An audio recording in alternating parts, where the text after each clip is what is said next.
ঘরটাকে প্রশান্তির নীর বানিয়ে রাখা। কি বানিয়ে রাখা? প্রশান্তির নীর।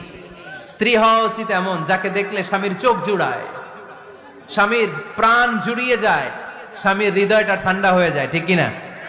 আর স্ত্রীর দিকে তাকালে যদি মেজাজ গরম হয়ে যায়, মেজাজ খিটখিটে হয়ে যায়, ঝামেলা আছে না নাই?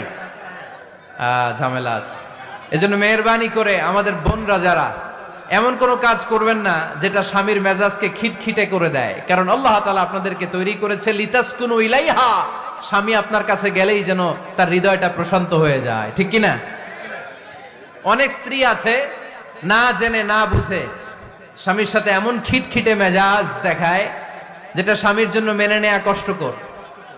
আমি একটা জরিপে পড়েছি, পৃথিবীর অনেক স্বামী স্ত্রীর কারণে হার্ট অ্যাটাক করে মারা যায়। আছে না নাই? এই তো ভুক্তভোগী পাওয়া গেছে।